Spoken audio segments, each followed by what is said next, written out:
I suppose you could say that the origin of Bugs Bunny's superstar dates to my misspent childhood. I grew up when the history of animation was available to children on television every afternoon. TV delivered a steady diet of Max Fleischer cartoons like Popeye and Betty Boop, and Felix the Cat, old Looney Tunes, and whatever Disney made available. The latter, though, usually only found on Disney's own shows like the Mickey Mouse Club on weekdays or Disney's Wonderful World of Color on Sunday night. As a really little kid, I certainly didn't understand all the more sophisticated cartoons on every level, but I loved them still.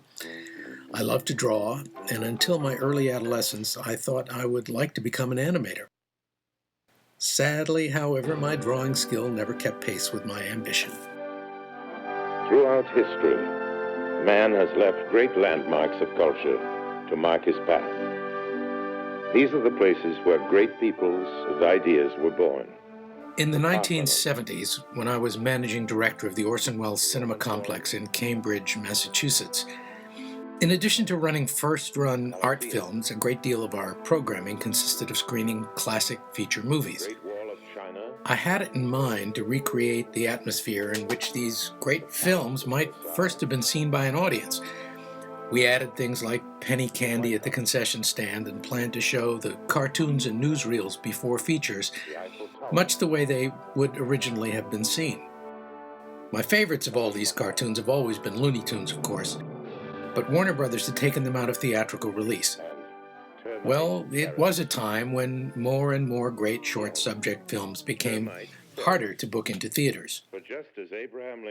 Much of our programming on one screen consisted of festivals running as long as 4 weeks and dedicated to such themes as silent film, genre retrospectives, French New Wave, studio or filmmaker retrospectives, and of course, animation.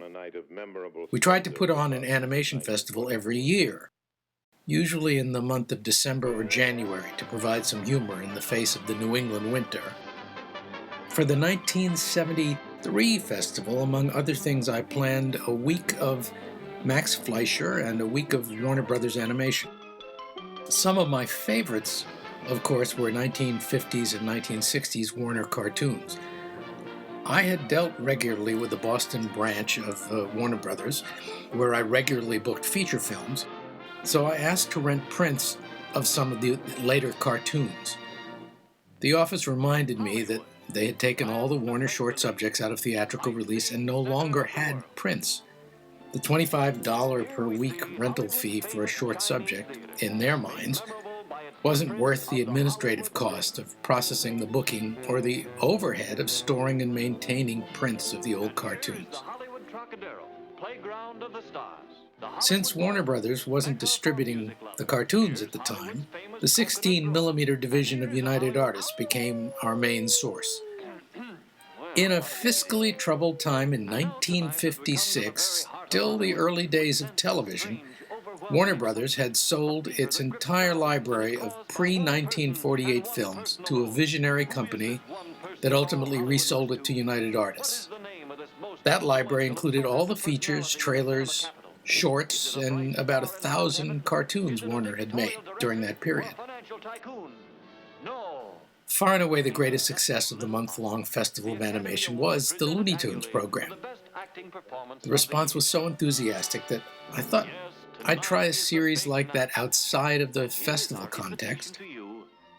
I programmed a collection of Warner animation, focusing, though not exclusively, on the personality of Bugs Bunny for Easter week of 1974.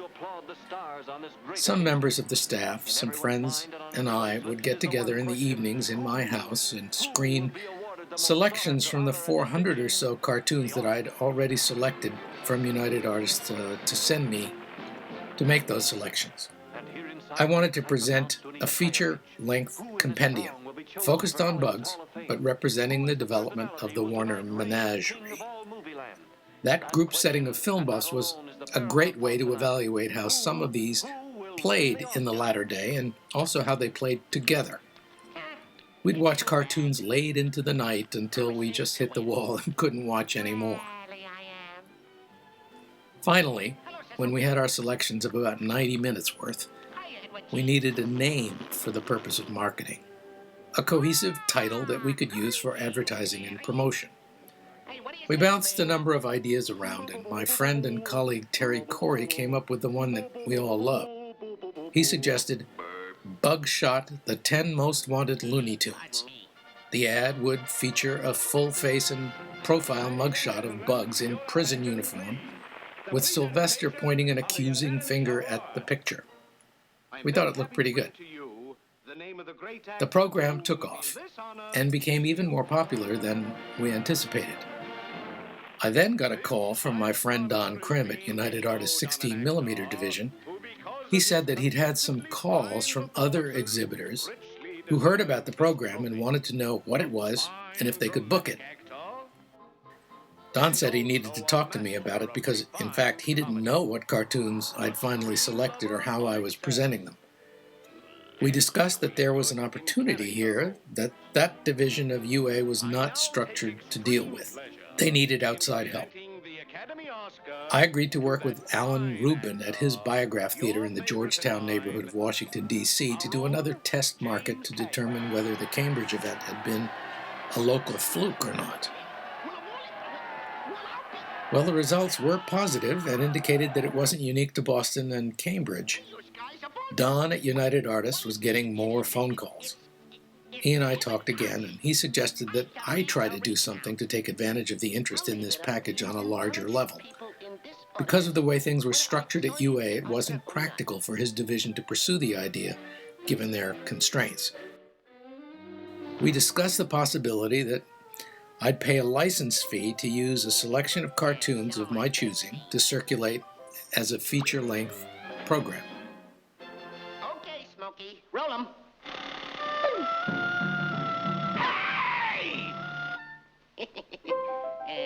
By this time, we determined that, although the cartoons played well together, a back-to-back uninterrupted barrage became tiring for the audience beyond the 60-minute point.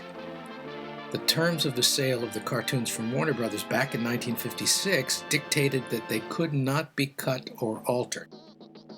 That meant that not even the opening or closing credits could be removed to eliminate the repetition of that beloved but repetitive blaring music at 7-minute intervals. Of course, in scripts so well crafted, each cartoon was a perfect 7-minute jewel of dramatic comedy in 3 acts. Repeating the setup, development, and climax for each one over and over and over for an hour or more without a break turned out to be more than a little bit grating. I felt that we needed some kind of interstitial material, something else that could appear between the cartoons to buffer them. I thought that if we could provide something in a more or less documentary form, it might help provide that breathing space and also help explain to people where the cartoons came from and why they were so important and why they were so different from the contemporary animation of that day. Some kind of bridging material could do more than simply allow some breathing room between the cartoons. It was really important to set the context in which these cartoons first appeared.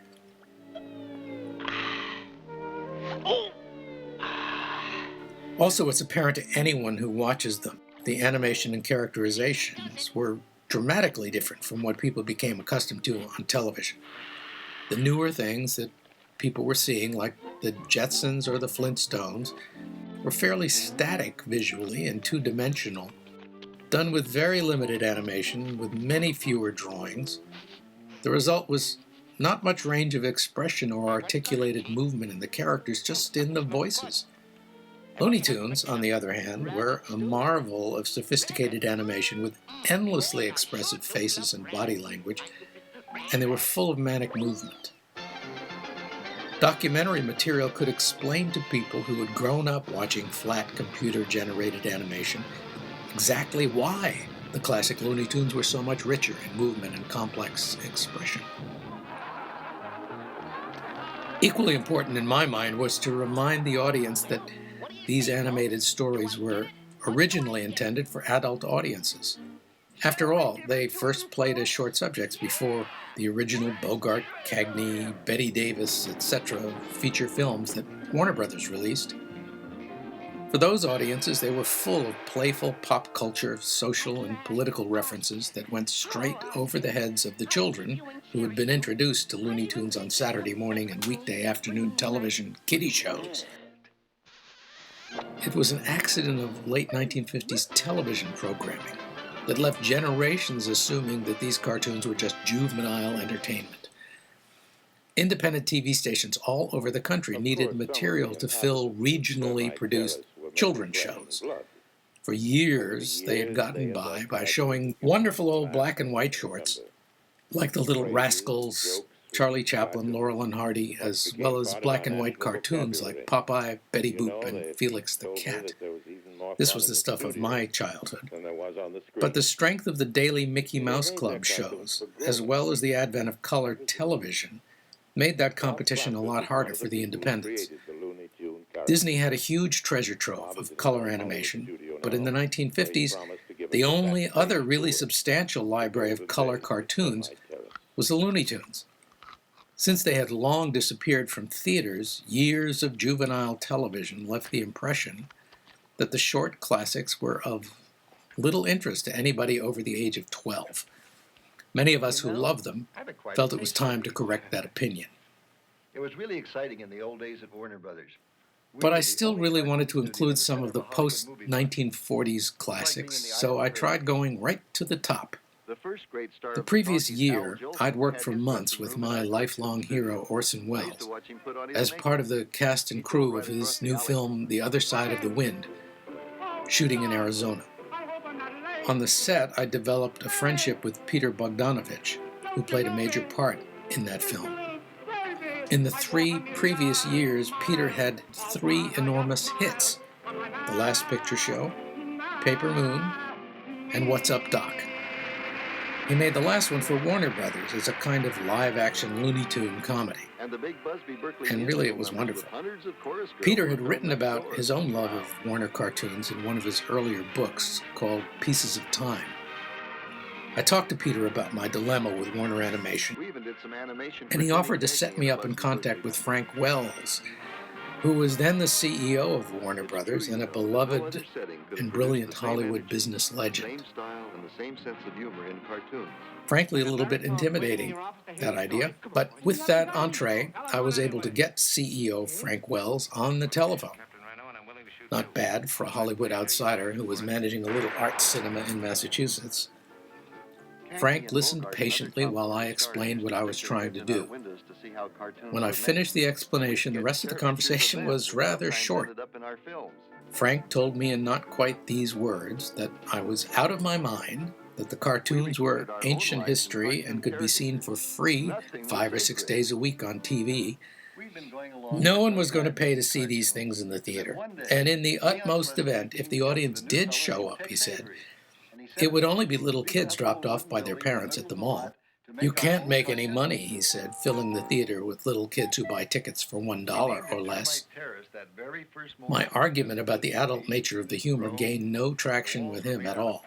In the end, he said, look, I don't really believe this can work and you're going to waste your money. But if you're determined to do it, you can work with the stuff in the United Artists Library. And in the infinitely unlikely event that you're successful, you will have done the research and development for us to go off and do it on our own. But we're not going to let outsiders work with our material.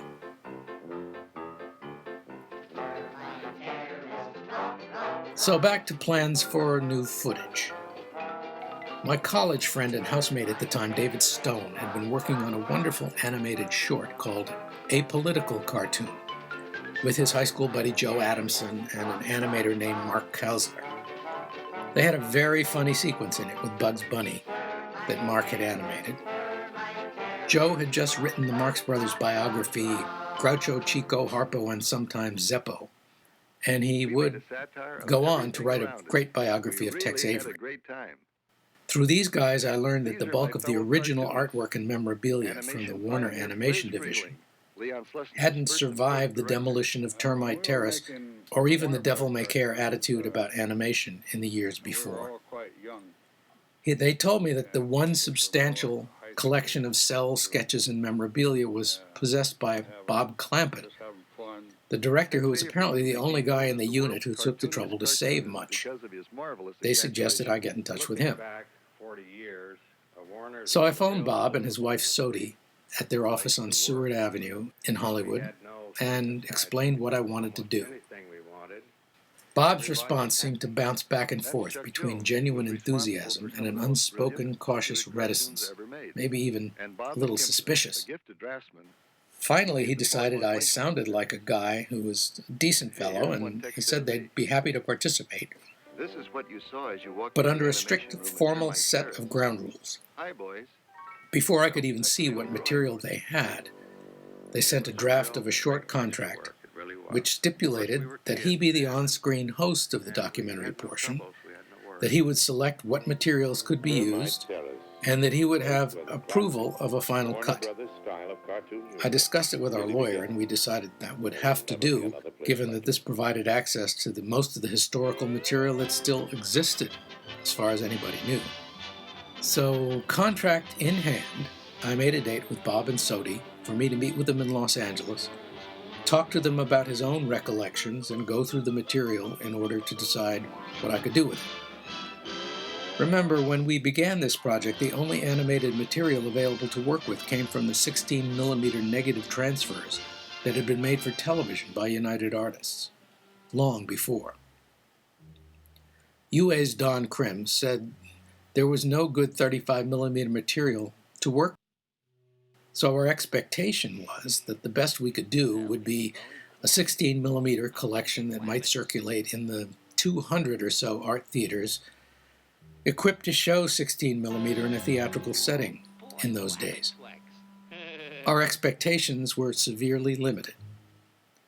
By the time I was headed to Los Angeles, though, Don told me that he was going to set about reconstructing some 35mm elements for Looney Tunes, because he thought it would be good for the company in the long run in any case, and it might make Bugs Bunny Superstar a bigger deal. This was great news. I determined that we would do the documentary in 35mm in a hope that UA's effort to create 35mm printing material for the cartoons would be successful. Of course, ultimately it was. Don went to great lengths to make it possible.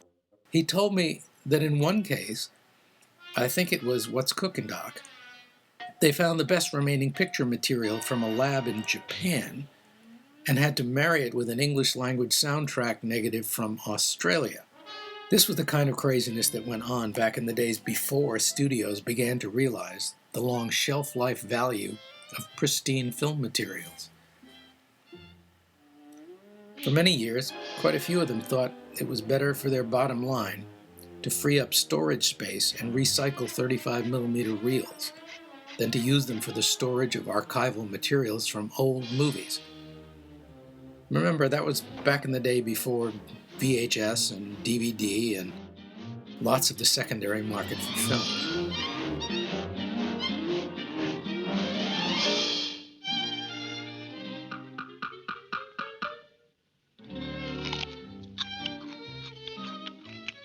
What's up, Doc? Shh, there's a wabbit down there, and I'm trying to catch him.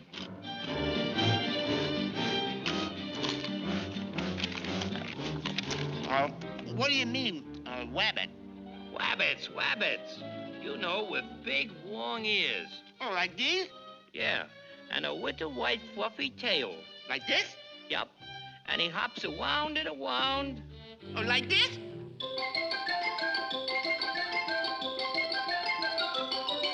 You know, I believe this fella is a R-A-B-B-I-T.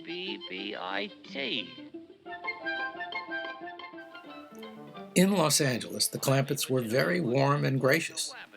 Bob and his wife apparently were not ones to socialize much in the classic Hollywood scene, but they had lots of interesting friends who worked outside of that brightest spotlight. They understood my overall interest in movies and movie history, and they made some arrangements for things that might be of special interest to me outside of the project at hand. For example, they had their friend Linwood Dunn spend an hour or two with me, giving me a private tour of his studio. I knew Dunn's reputation as a king of stop-motion animation for feats like creating the original King Kong and integrating it into the match shots and live action. I associated him with the optical effects brilliance that made the early monster and fantasy movies possible in the relatively primitive day of special effects in the 1930s and 40s.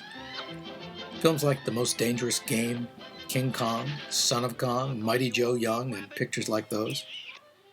But honestly, I had no idea of the extent of some of the other work that was so seamlessly integrated into films I knew well. Maybe the most surprising and dramatic to me was when Linwood showed me, still there on a large tabletop in his workshop, some of the work he'd done for Orson Welles in Citizen Kane. So much had been written and said about the bold and successful experiments that Orson and cinematographer Greg Toland had pulled off with unprecedented deep focus and depth of field that I myself hadn't looked deeper, if you will, into how all that was achieved. Some of it was from pushing the limits of lights and lenses, for sure, but not all of it.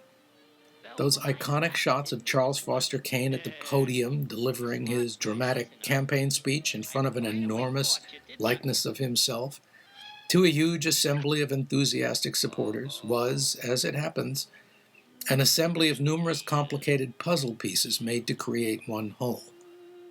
How often when I was younger and I looked at the moment when Kane's opponent stands in the foreground of the frame, right before the camera in the balcony, looking down on the frenzied events in the auditorium below him, had I thought of it as perhaps the most amazing deep focus example of the whole film. Linwood showed me the pieces he assembled to make that happen, and he amazed me even more.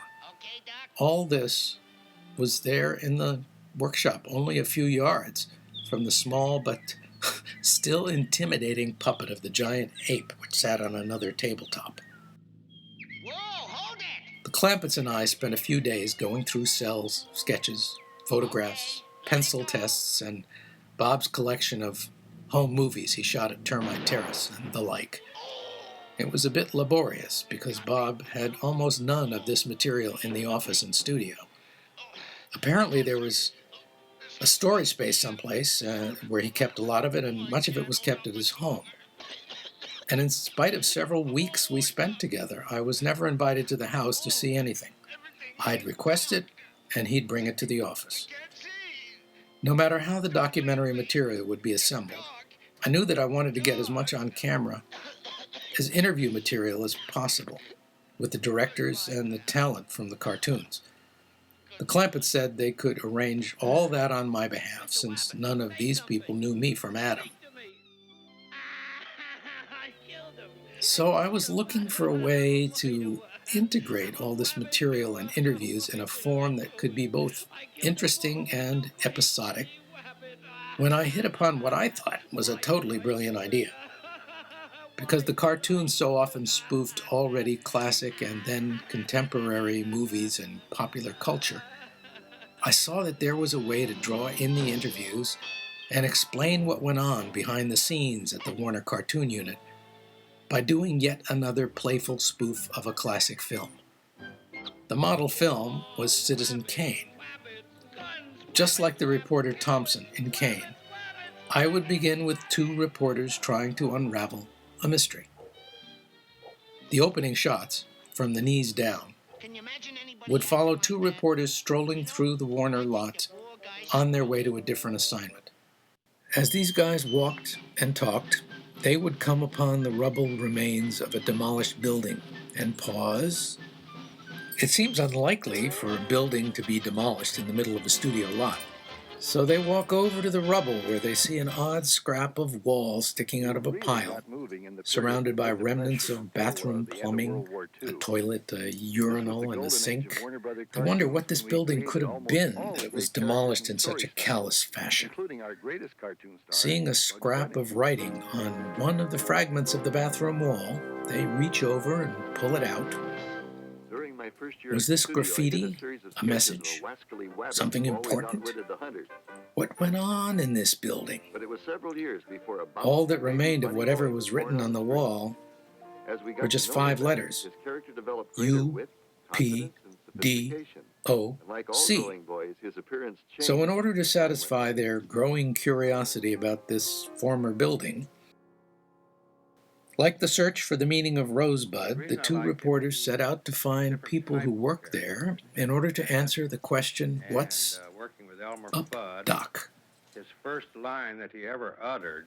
In this way, the story of Termite Terrace would be told from the varied points of view of people who knew its history and knew the full meaning of what's up, Doc. And that set his entire character. Since I'd already had a close relationship with Orson Welles, whose godlike voice was well recognized from narrations beyond his own films, I'd already put out feelers to see if Orson would be willing to lend his voice to this film.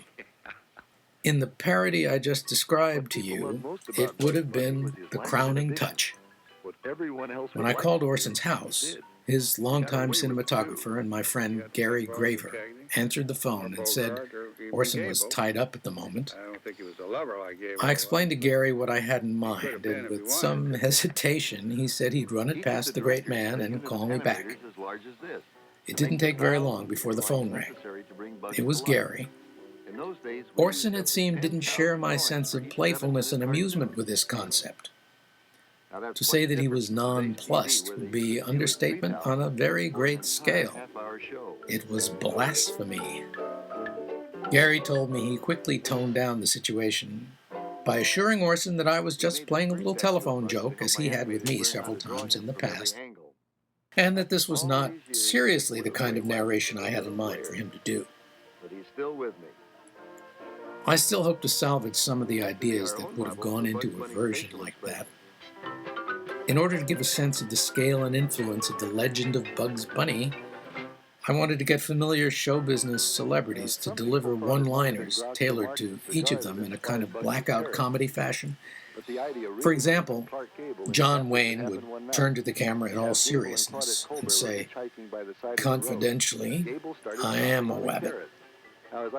There'd be other blackouts, mostly drawn from the arena of comedy, from people like Milton Berle and Groucho Marx.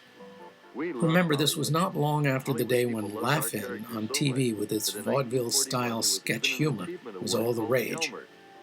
I realize this may sound like a totally dopey idea to you today, but at the time, all the friends I shared the idea with seemed to think it was pretty funny. With an assist from the Clampetts, I actually managed to get the direct phone numbers for some of these people, but things didn't get very far. Again, some people just didn't share my amusement with the idea. Apparently, I was still treading on some kind of sacred ground. Milton Berle snapped at me, wanting to know how the hell I got his unlisted phone number, and told me to get lost. I never did speak to Groucho directly. I had a series of conversations with his quote-unquote secretary, Aaron Fleming, who invariably told me that Groucho was in a meeting, napping, not feeling well, or something equally unsatisfying. I was later told that this was pretty much standard operating procedure. It was next to impossible for people to get past Aaron and get to Groucho. With the clock running and my more elaborate plans not working out, I opted for a simpler and gentler and, for some, I'm sure, unrecognizable form of parody. Beginning with the opening of the old leather scrapbook, it's meant to evoke and poke gentle fun at the reverent way Walt Disney would introduce some of his programs, like the opening of the Davy Crockett shows. But the next blow to my grandiose plans came from a phone call from Cambridge. The quartet of Harvard MBAs informed me they hadn't raised an additional dime of investment. They said we needed to call the project off and I should head home. But I was determined to complete my mission and put Looney Tunes back in front of the public in movie theaters. In fact, I can thank Orson for more than just his narration.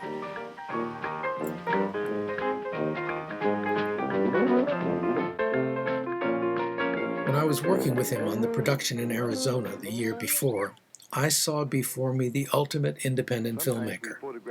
Since his last studio film, Orson had never really had all the resources he would have liked to make his films, He always found ways to work around the problems, slash costs, call in favors from his friends.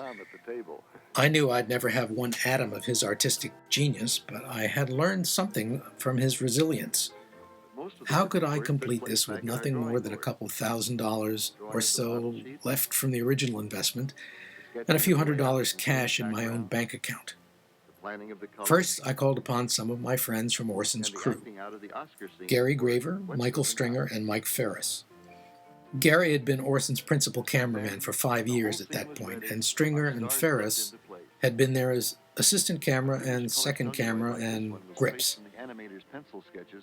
Gary said he absolutely wanted to help. He could provide some of his own equipment and would defer payment until such time as the film ever made money. The two Michaels agreed to help as much as they could for not much more than donuts and burgers. Richard Waltzer, who like me had been a utility infielder on the film in Arizona and had previously assisted Peter Bogdanovich on a couple of films, also came on board for next to nothing.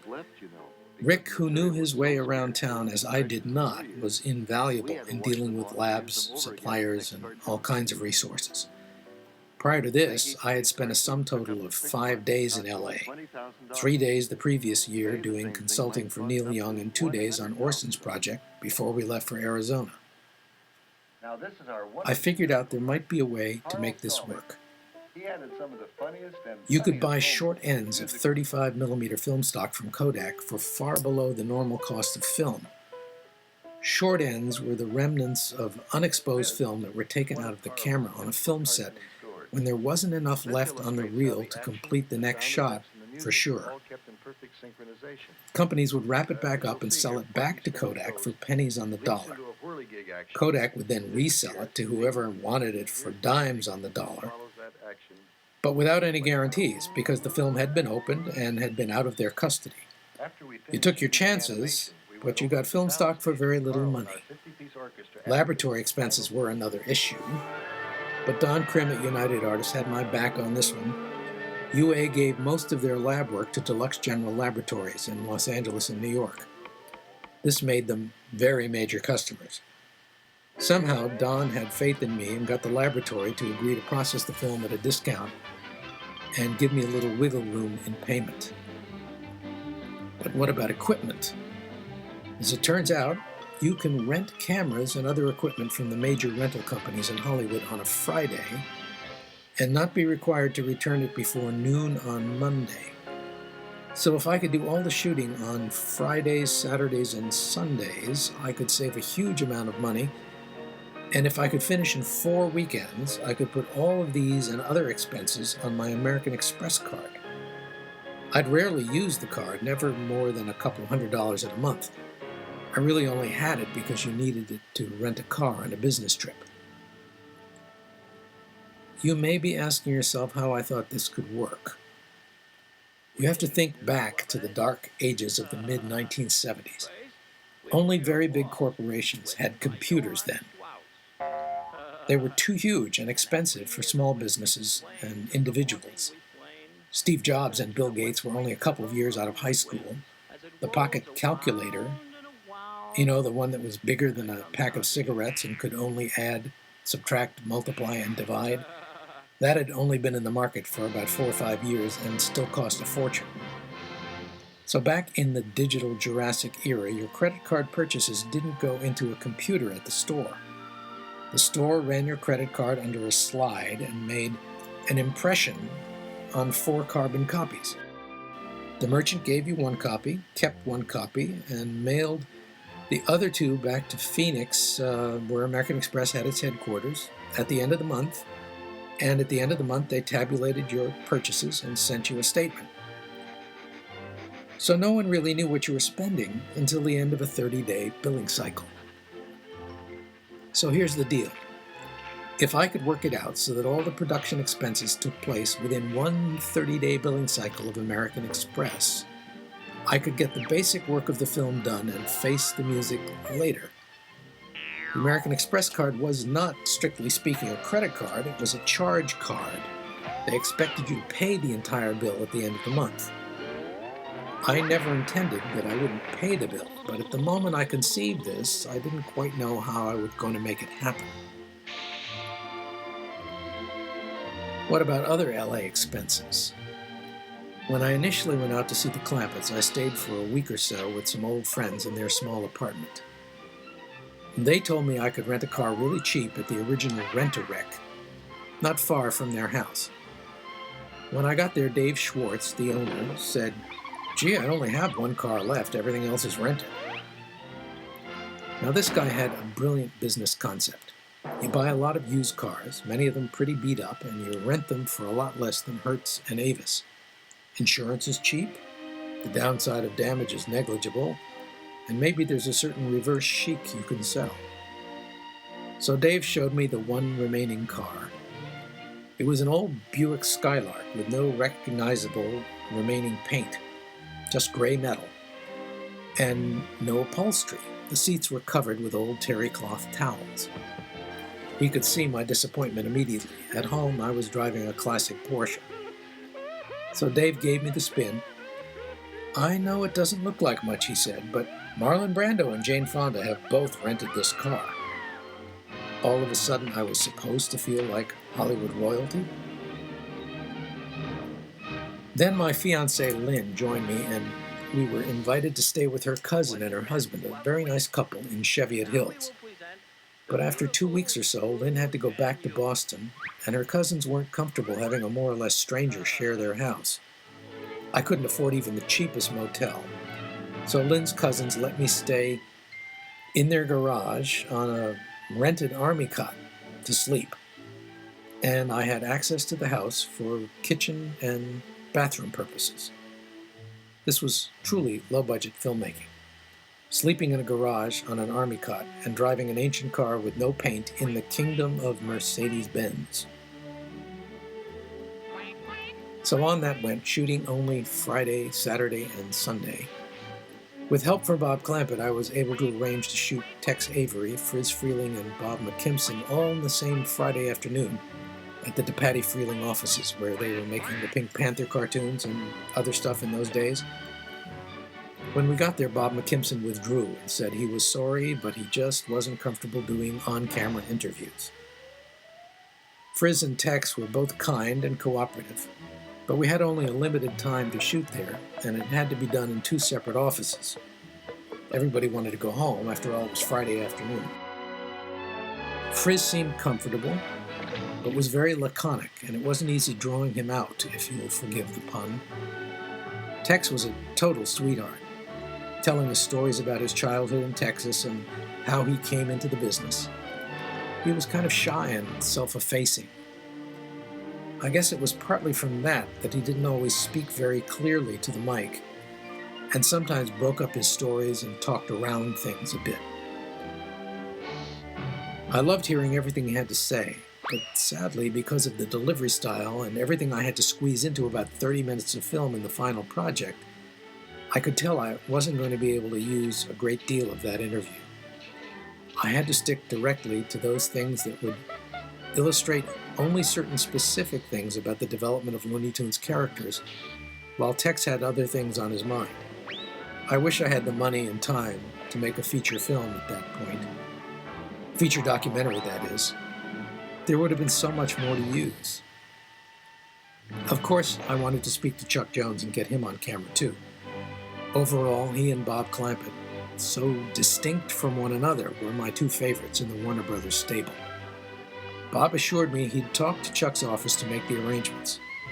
Since the 2 of them had worked together for so many years, I left it up to Bob. Eventually, he got back to me and told me that he talked to Chuck's secretary, who said that he was out of town that month and wouldn't be available.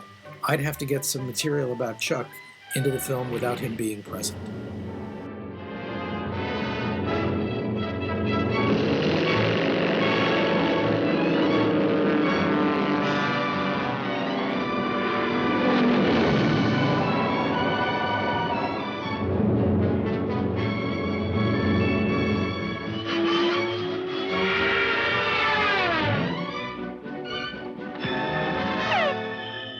There had been other occasional issues with what I had scripted for Bob to say in the film. It was scripted to be sure that the stories he was accustomed to telling at great length could be reduced to essentials, because there was a lot I wanted to cover in just 30 minutes. I had to keep pressing him against his reluctance to sometimes reference the other directors he worked with. It became clear that he felt insecure about his standing in the lore of Looney Tune history. He'd been the youngest guy in the unit, a kid really, and felt that he'd often been overlooked or looked down on by the older men. And in spite of his enormous talent and energy, he had to be scrappy to get respect and be taken seriously, if seriously isn't too odd a word in reference to anybody at Termite Terrace. I had stumbled into a long-time conflict without knowing it when I dove into Bob Clampett's treasure trove of memorabilia. I've since wondered if, when Chuck created Roadrunner and Wile E. Coyote, he hadn't imagined himself as Roadrunner and Bob as the Coyote. Now that's food for thought. Bob's way of telling his stories has stirred up some controversy over the years about credit, but Friz gave me some perspective on it at the premiere of the film in L.A. He said, "Don't let this get to you, son. It's not your fault. Bob and Chuck have been squabbling like kids with sibling rivalry since they more or less were kids.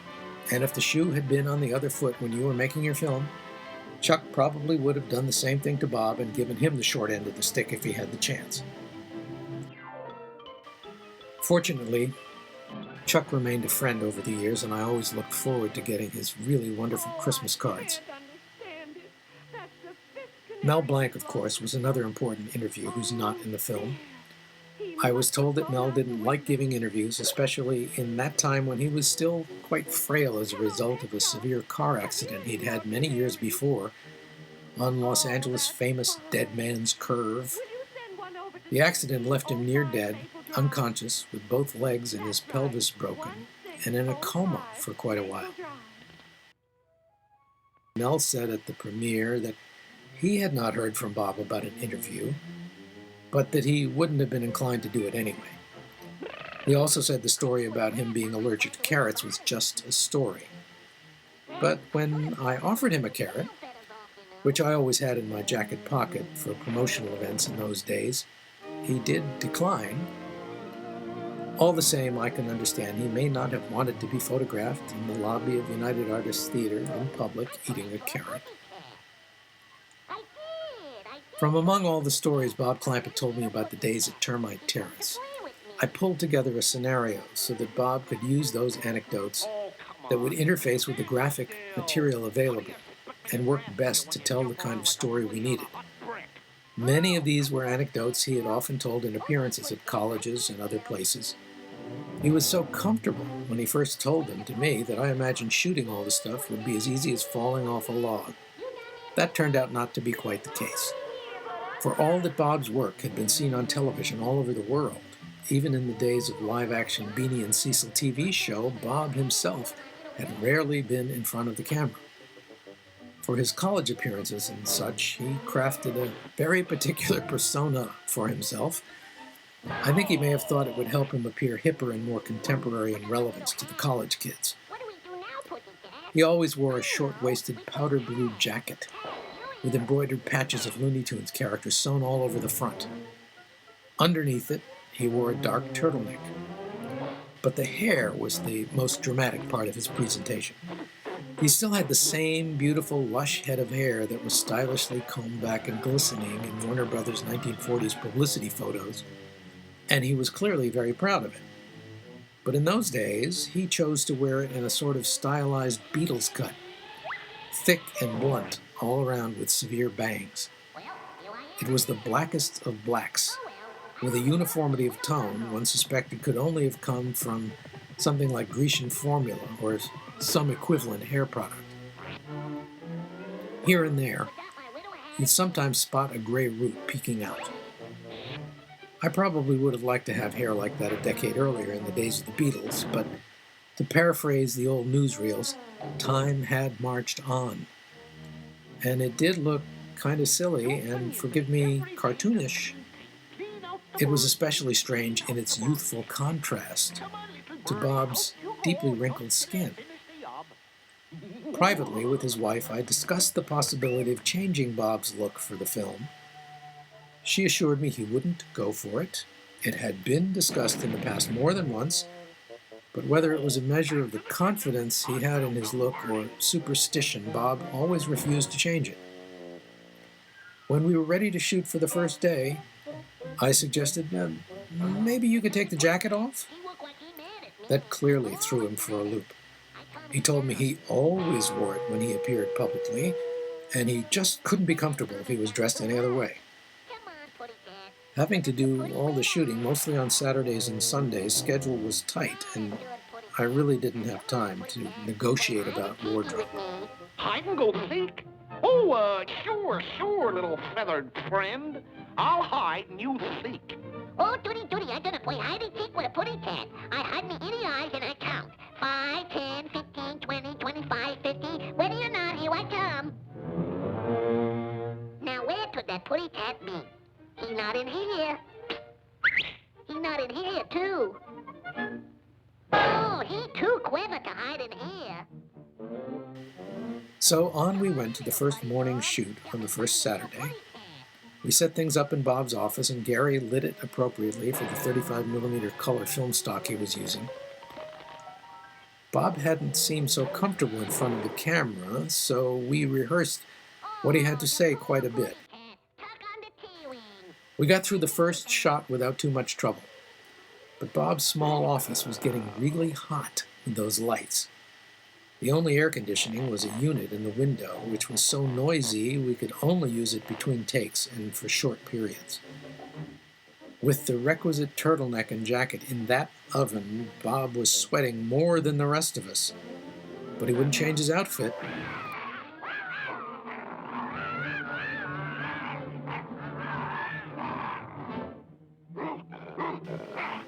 So that's more or less how it went, at least when we were shooting in small rooms. We'd do 1 or 2 takes and then stop and reapply the pancake. I don't know if this process was a first in cinema history, but it sure was an eye-opener for me. As much as possible, I would use inserts of the artwork with Bob on voiceover to deal with this when I could. We had no good footage or illustrations of the women in the 1940s doing ink and paint work on the animation cells, so we had to stage a vintage recreation. As much as Bob and his family had cared for his archival collection, time had taken a toll on some of the material I had wanted to use. Paint and ink had flaked off cells, colors had changed in some cases, and some backgrounds had disappeared. So some of the cells you see on camera, like Baby Bugs, Bugs with his trophy, and the wild hair confrontation, for example, were painstakingly recreated for us by the artist Milt Gray. We didn't want to adulterate the original cells because they were bona fide pieces of history and quite valuable. So some of you purists and animators will pick out an anachronism. The positioning holes punched on the latter-day cells are different from the way they would have been made back in the old days. Well, we made it through our 4 weekends of production and everything seemed more or less fine. But when we got the final weekend's film back from the lab, we had an unpleasant surprise. I'd been playing Russian roulette with those short ends of film, and this time there had been a bullet in the chamber. We looked at the dailies and saw flashes of light and fogging appearing periodically throughout, all over the film. Most likely at some point between the time it first left Kodak and the time it was returned to Kodak, this film had passed through some very strong airport X-ray. That was the kind of damage we were looking at. We were going to have to reshoot 1 more weekend to replace it. So on the following Friday, while the guys were loading the equipment from the camera rental place into Gary's van, one of the managers came out of the building. I knew he was one of the managers because he was wearing a white shirt and a tie in Hollywood. And he said, "Mr. Jackson, there's a telephone call for you in the manager's office." "Who could be calling me here?" I said. "Anybody who knows that I'm here is standing right here in this parking lot." The manager said, I believe it's the American Express Company. As I walked into the office to take the phone call, it felt like a noose was tightening around my neck. So I got on the phone, and the American Express guy, in not very measured tone, says, "What the hell is going on here? These charges are enormous, and you've never spent more than a couple $100 in any month before. Explain this." So I said, "Well, you know how you always tell people if you're doing business and traveling, you have to use the American Express card? Well, I'm traveling, doing business, and I'm using the American Express card. And as soon as I get back home to Cambridge, I'll take care of the bill." And the voice on the other end of the phone said, "Oh, no, that's not how it works. You're not using that card again or buying a plane ticket to Cambridge until that bill is paid." I was quiet for a moment, trying to think of a way to deal with this. And all of a sudden it dawned on me. A quirk of Madison Avenue history formed a rainbow over my head. Probably many of you know the famous TV commercials American Express ran for a couple of decades.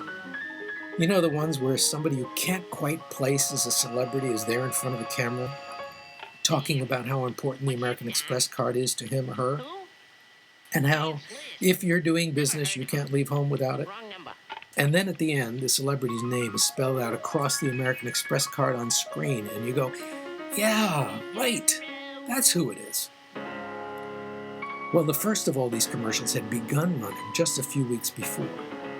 It featured an older, bald guy with a mustache, whose voice sounded vaguely familiar, but whose face was less familiar unless you knew the old Jack Benny show. Yep, it was Mel Blanc, and he did the voice of Bugs Bunny at the end of the ad. So after my long silence, I responded to the guy from American Express, and I said, "Look, you know those commercials you're running on TV with Mel Blanc? Well, I'm out here in Los Angeles making the first feature-length Bugs Bunny movie ever."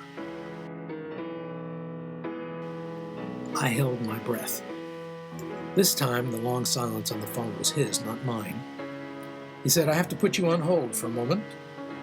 A little while later, he came back, and his next words were, "Is there an address in Los Angeles where you'd like me to send your new gold card?" And that is how the first independent film got made on a credit card.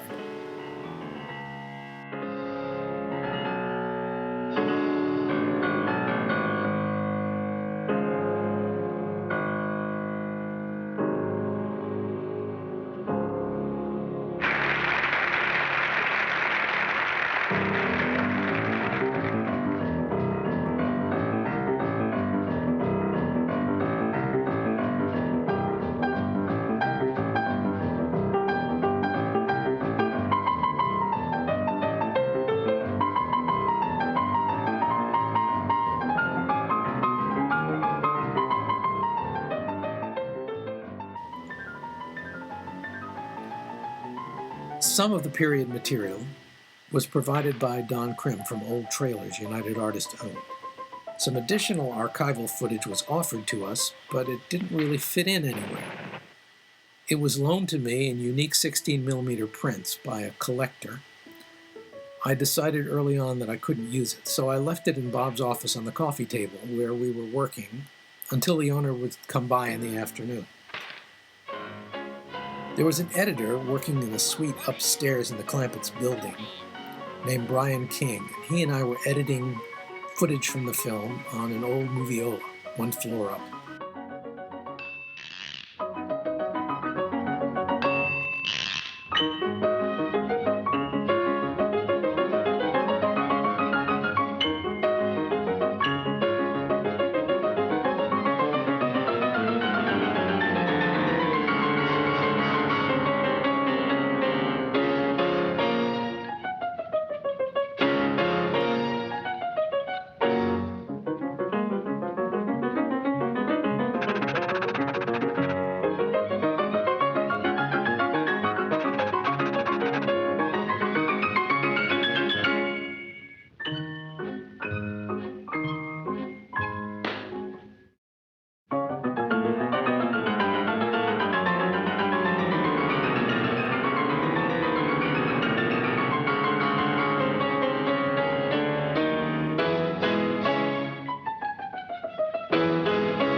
Apparently, none of the other guys gave a lot of thought to the artwork having any long-term value. It was work, and they were done with it. Still, Chuck later said that he was disappointed when the studio tore down Termite Terrace and bulldozed the building where all the remaining artwork had been kept. In their haste to clear space, they hadn't even given the animators any warning or a chance to save some of their own artwork. It shows you how unappreciated Looney Tunes had become at one point, a point when Disney collectibles already were selling for huge prices in auctions at places like Sotheby's and Christie's. I can imagine artwork and stuff that would have been worth a few million must have gone into some landfill in San Diego. When we had a cut of the documentary material pretty much locked in, I knew more or less what we needed from Orson's narration to bridge sections. I wrote a brief amount of copy for him to use and got it over to his house. He had a pretty bad cold at the time, so his voice wasn't up to its usual standards. He felt he needed to wait until it cleared up some. Finally, he got me the tape about 2 weeks later. He recorded it pretty much the same way he recorded a lot of his voiceover material. He sat at his kitchen table with his own Nagra tape recorder and was even his own engineer. Now, before we could mix, we were going to need some appropriate music to fill the silence behind some of the graphic material. Anything famous or elaborate was out of the question for our budget. Bob Clampett mentioned to me that he was friendly with a musician and composer, Ian Whitcomb.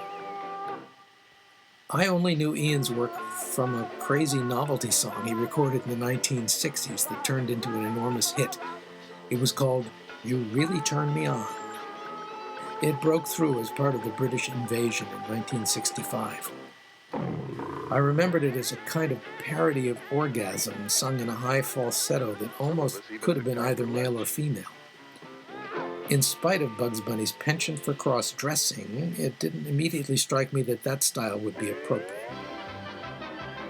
But when I met Ian, I learned that he was an expert with a broad musical background, especially in the styles of Tin Pan Alley and other period material. He was another Looney Tunes lover, and he offered to work with me for a very low fee.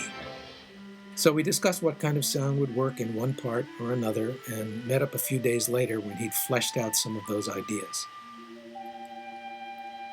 It was hardly going to be the work of a composer in the tradition of Carl Stalling, but it had a kind of silly zaniness that seemed to fit the antics of the guys at Termite Terrace when they were young and frenetic. Ian arrived at the recording studio with a young assistant and few, if any, traditional musical instruments. He had a piano with some odd percussion devices, kazoos, whistles, and other things to experiment with, and that became our musical soundtrack. Spare and simple as it is, it pushed the limits of our budget. The mix took one afternoon, moving quickly for the same budgetary reasons. I'd been a little disappointed that Orson's narration sounded a little muffled, or as if he still might have had a cold. But that was all I had to work with, and I couldn't go back to him for more. What I never realized until I took the original materials out of storage in anticipation for this new DVD was that the original transfer from his tape had not been done properly. Orson had apparently recorded with a stereo microphone. As it turned out, there was a left track and a right track. The lab had transferred only one of the two tracks, apparently the one from the side of the microphone farthest away from Orson when he was speaking. I didn't know I could have had a better track to work with. So that's why when Vincent Canby reviewed the film in the New York Times, he said the narration sounded like it had been left on somebody's answering machine. While all this was going on, I knew American Express was waiting in the wings, and I had to come up with a way to pay these bills. It was already the end of August. I was speaking with my friend Gary Meyer in San Francisco. Gary was a Northern California booker back then for United Artists Theaters. Since then, he became one of the founders of Landmark Theater Chain and is now the head of the Telluride Film Festival. Gary said the company really needed a strong family picture for the upcoming holiday seasons. Back in those days, aside from the occasional reissue of a Disney movie, there were very few G-rated films being made for theatrical release, and holidays and summer were the best times for revenue that came from family audiences. Ooh, that's the biggest chicken ever I seen. So round, so fine, so fully packed. Ow!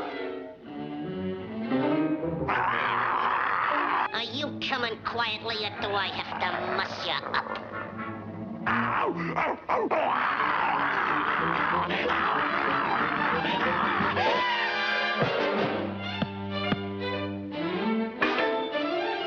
With Gary and the head booker in Los Angeles, I made an arrangement with United Artists Theaters that if we could deliver somewhere around 80 prints of the film for a multiple release in the greater Los Angeles area at Thanksgiving, and for a broad release in the San Francisco Bay Area at Christmas, United Artists Theaters would pay an advance guarantee of X number of dollars. Miraculously, X number of dollars was exactly what we needed to pay American Express and the initial ad campaign in Southern California. It didn't, however, cover the dozens of prints we needed to do it. But again, with the help and support of United Artists, I had a meeting with the president of Deluxe General Laboratories in New York, a great gentleman named Bud Stone, who agreed to give me 30 days credit to make the prints.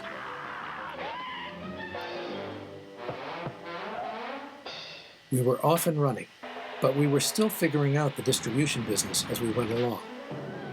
We had been promised United Artists' flagship theater in the Westwood neighborhood to anchor the LA release. That was a big deal. But before the picture opened, they informed me that because of a commitment from 20th Century Fox, they had to open a Fox picture in that theater at Thanksgiving, and they were moving our film to a secondary and far less glamorous theater a few blocks away on what was known as the wrong side of Wilshire Boulevard. The funny thing is, though, that the 20th Century Fox picture was a film adaptation of the stage show called the Rocky Horror Picture Show. As famous as Rocky Horror is today as a cult movie usually played at midnight shows, its initial theatrical release in a conventional schedule was a failure. Bugs Bunny Superstar actually grossed more than Rocky Horror did in Westwood, even though they had a much larger theater and ad campaign. And in the same week, we broke a house record at the Egyptian Theater on Hollywood Boulevard for the screen we were playing on. Incidentally, to avoid any confusion, I should explain that United Artists, the film studio, and United Artists Theater Circuit were two completely separate companies. They had nothing whatever to do with one another at that point. The releases in both Los Angeles and San Francisco were very successful. Maybe we weren't so crazy after all. So exactly 30 days after Deluxe General had made our prints, I took the Eastern Airlines shuttle to New York. I walked into Bud Stone's office and handed him a check for the full amount. He laughed as he shook my hand. He said, "I try to help independent filmmakers whenever I can with some kind of lab credit. And I could tell you were a good guy and I trusted you that I would get paid eventually. But I never actually dreamed you'd really pay me in just 30 days. He was so impressed that I kept my word to the letter that he gave me a framed, limited edition print he'd commissioned from the artist Al Hirschfeld as Christmas gifts for the lab's biggest clients. Now, I've mentioned here that we were distributing this ourselves. That certainly wasn't the original intent. But after the film was completed, every conventional distribution company, from the studios to independents like Cinema 5, passed on the film, reciting the same conventional wisdom that this was now television stuff and you couldn't sell many tickets for more than $1. There we were, with a finished film and an American Express bill, so we decided we would just have to do it ourselves. I hired my friend and colleague Terry Corey, who previously worked for Sumner Redstone's company and who'd helped with the cartoon selection and the initial marketing ideas, to come in and be the head of sales for Hair Raising Films. That's what we named the company. Karen Sandler was on the team to handle bookkeeping and administration, and I would oversee marketing and strategy. Fantastic PR work was done by Martha Pinson, who headed up press and public relations work for the cinema complex. We paid an ambitious and dynamic salesman at the local branch of Columbia Pictures, Ted Shagru, to come in for a few nights and give us a crash course in some of the things we didn't know about broad commercial distribution, and to help Karen set up proper books. That was it. We were a small and admittedly naive operation, but we believed there was an audience for what we had, and we were determined to get it. The marketing plan we had was based on the idea that we could easily get children in the audience. Even the naysayers agreed that. But we put a specific slant on things in an effort to ensure that grown-ups would not dismiss this as juvenile entertainment and could be brought to appreciate the sophisticated layers of humor. Tagline that underscored the campaign everywhere was, "You won't believe how much you missed as a kid." That was to remind people that there was more in these cartoons than they would have appreciated when they'd seen them on television years before. That and the feature coverage made us able to get a good position for the film as an entertainment for all ages. When all was said and done, 40% of our ticket sales came from teenagers and adults who were not accompanied by children. A few years later, the actress Shelley Duvall, whom I met in Los Angeles while I was working on the film, introduced me to her then boyfriend, Paul Simon, who was one of my great musical heroes. And Paul said, "Wow, Bugs Bunny Superstar. I went by myself to see it when it opened in that theater on Broadway, you know, with the 15-foot carrot hanging from the roof?" We used carrots in our promotional activities all over the country. It was a very unusual and very visual thing we could do very inexpensively and still get people talking. Some of the ads talked about how the first X number of ticket buyers at the theater every day would get free carrots. I created a drink that we served at press screenings called a Wushin Wabbit. It was carrot juice with vodka and a dash of coconut juice for sweetness, served on the rocks. It wasn't the most amazing cocktail you'd ever find, but it added to the atmosphere, and it was just one more thing people talked about and helped spread the buzz about bugs. Bob Clampett was happy to get on the bandwagon for promotion in a few cities. For the New York opening, he appeared on TV as a guest on To Tell the Truth and The Today Show. As we waited in the green room at NBC for his time on The Today Show, a production associate came into the room to check on everyone again. The producer followed her in the door. He looked across at the man with the Beatles haircut and the powder blue jacket with the cartoon patches, and he said, "Who the heck is that guy?" The assistant said, "Oh, that's Bob Clampett, the Looney Tunes director. He's your next guest." The producer said, not too softly, "Well, he's not going on my show with that silly wig on his head." She said in more of a whisper, No, sir, that's actually his real hair." Bob graciously pretended not to hear. In LA, Washington, D.C., Boston, and a few other cities, theater staff, or guys we hired, went around shopping malls and public spaces handing out carrots and promotional flyers while they were dressed in a rabbit suit. I say a rabbit suit because at that time there was almost no merchandising being done of Looney Tune characters, mainly just things like t-shirt iron-ons, a Bugs Bunny electric toothbrush, and stuff like that. You couldn't find a Bugs Bunny costume for sale or rent anywhere. So our 6-foot-tall white rabbits, not of course counting the ears, went out to do promotions. In some cases, it got us newspaper coverage that we wouldn't even have imagined. During the Washington, D.C. release, our rabbit was working a shopping center in suburban Virginia when he was detained by the guys with badges and guns. Apparently, he made law enforcement very edgy. There had recently been a series of robberies at branch banks in the area, and Virginia's finest seemed to think that the bank robber's next move might be to avoid recognition by appearing in a rabbit suit. So there was our guy, being held at the shopping mall for questioning, explaining himself while the children he'd been entertaining stood around in utter confusion. The incident even ended up getting prominent newspaper coverage. In Boston, the same kind of thing got even more dramatic. My best friend, Dal Lamagna, is a marketing and promotion genius. He created a very successful business called Tweezerman, which eventually allowed him to become a very wealthy philanthropist and political activist. At the time, however, he was out of work and living on next to nothing. I offered him the job of doing promotion for the Boston area opening, and he took it on full force and very personally. From a Boston costume shop, we outfitted him in that same generic white rabbit suit, and off he went all over the city to hand out flyers and talk up the movie. Now, the enormous rabbit's head was amazingly heavy. It was made out of either plaster or paper mache, and it made whoever was inside very top-heavy. The rest of the suit was a bulky, shaggy white material that hung very loose.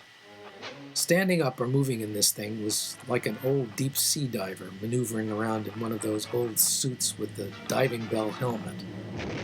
Once I got him on his feet, Dal decided the most feasible way of getting around in this uncomfortable get-up in the 93-degree July heat would be to ride his bicycle.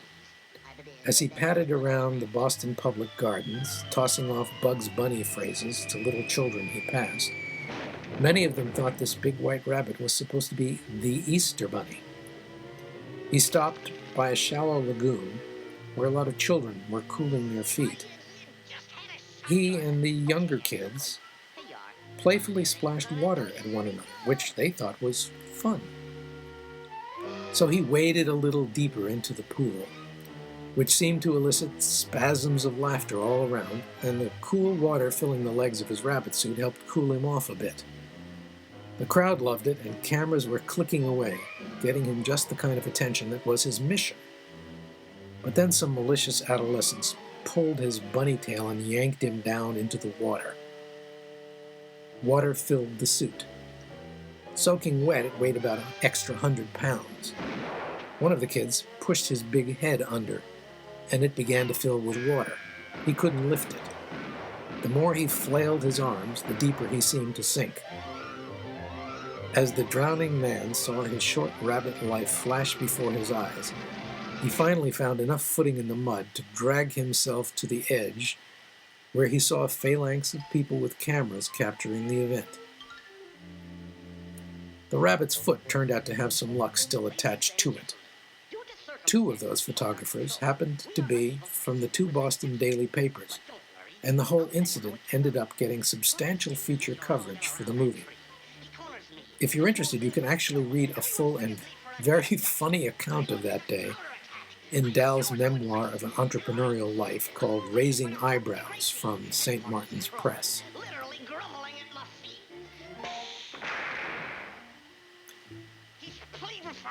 At about that same time, my wife needed a new car, and my experience with American Express gave me a burst of bold inspiration. Again, timing is everything. I got the phone number for the head of promotion for Volkswagen of America. I'd been told his name was John Ripper, but some people might call him Jack. When he came on the phone, I started immediately with some movie talk. You know, Mr. Ripper, there's a character with your name in one of my favorite movies, Dr. Strangelove, I said in a slumping voice like I imagined he'd heard it 100 times before. And he said, "Yeah, I never saw it, but people tell me that sometimes." I saw it wasn't a moment for amusing conversation, so I immediately moved on. I said, "Mr. Ripper, you know that new car Volkswagen just introduced, the VW Rabbit? I can see that the company's working pretty hard to position it as a small family car. As it happens, I'm in the process of releasing and promoting a movie I made, and it's in theaters. It's called Bugs Bunny Superstar. I'm doing promotional interviews in cities all around the country, for newspapers, television, talking about that rabbit. Wouldn't it be great promotion for the family audience if I could mention in interviews that I took all this so seriously that I drove around in a carrot orange VW Rabbit license plate WABBIT? There was a pause, and I couldn't tell if I was really making any headway here. It certainly didn't seem to be appealing to his sense of humor. But he came back and said, "We don't make them in orange. Would it be okay if we gave you a red one?" So that's how we got a new car in the family. The Registry of Motor Vehicles informed me that the license plate WABBIT had already been taken, so I couldn't have it. To live up to my promise, I asked the head of our art department to make me a prop license plate with that inscription, which I would tape onto the car for on-camera purposes, and which actually got coverage on both television and in print. By the way, thanks VW, I really enjoyed that car. Terry Corey set up a network of 13 regional sub-distributors to handle local bookings around the country. By this time, we had about 165 prints of the film, and most of them were working all the time. For 18 months, this was our life. Whenever possible, I had visited the markets in which the film was opening to work on promotion and other details. Other details included things like making sure there was proper projection, something we sent memos to theaters about in advance. The issue, of course, was that the classic animation of the era was shot in the Academy screen ratio of 1.33 to 1, which was used until widescreen and CinemaScope came into being in the 1950s. But except for art houses, contemporary theaters never showed films in Academy ratio anymore. But if you did this with Bugs Bunny Superstar, it meant you cut off the rabbit's ears at the top of the screen, making him look like a funny gray squirrel. To do it properly, the theater had to use different lenses and different size aperture plates inside their projectors. We had to push hard to overcome projectionist inertia and make sure the picture was shown properly. In major markets, Terry and I made visits to a lot of projection booths to work with operators and make sure they made the adjustment. For promotional purposes, I got on a lot of local talk shows in different cities to plug the film and especially to emphasize it was a film for grown-ups, too. Whenever I could, I tried to find something a little out of the ordinary to capture the spirit of the cartoon in the interviews. I remember that when I did the major morning chat show for Channel 4 in Boston, in the middle of the interview with the very elegant hostess, I reached into the inside pocket of my suit coat and pulled out 2 carrots. As I started munching one, I offered the second one to my interviewer. It was not my smoothest moment. I thought it was kind of cute and perfectly in character for the interview, but she had an immediate look of consternation on her face, and I realized that she either didn't get it at all or she thought I was totally out of my mind.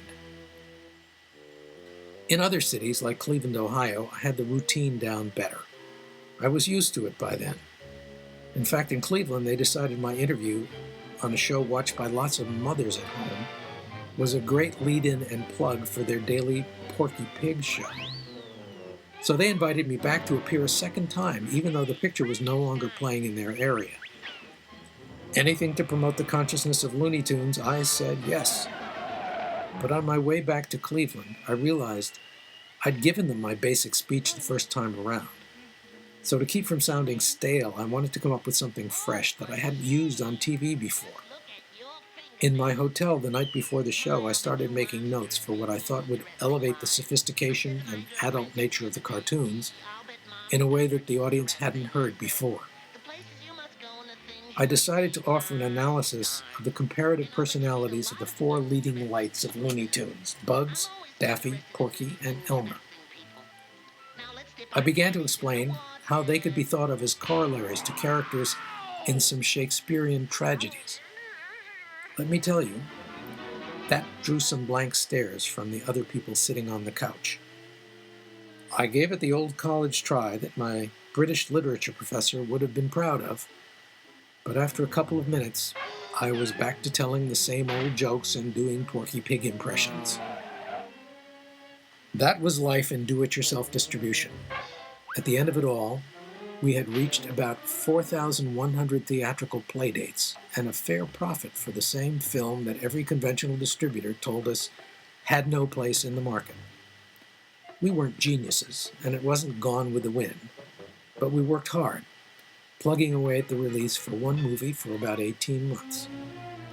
We had decent instincts, and we tried to learn from the mistakes we inevitably made along the way. I often ask myself whether we could do the same thing again in today's market. The multiplexes have multiplied, and advertising budgets have skyrocketed. Tent-pole pictures from major studios dominate the business, and independently made films, much less independently distributed films, are rarely seen in mainstream commercial theaters. Still, the new opportunities presented by digital distribution and the internet offer a whole new means of spreading the word far and wide, as well as almost surgically reaching to specifically targeted niche audiences that can be easily identified. That's a whole new ballgame for independent filmmakers. Disposed of the monster. Exit our hero through the front door, stage right. Oh, I'm heading for my bedding where I'll bed in for tonight. Oh, I'm heading for my bedding where I'll lay down, sleep me tight. Oh, hello. Hey, wait a minute. As a last word, we would like to dedicate this new release of the film to Don Krim, who passed away in May of 2011. Without his enthusiastic support when so many turned their backs on us, we never could have made this film.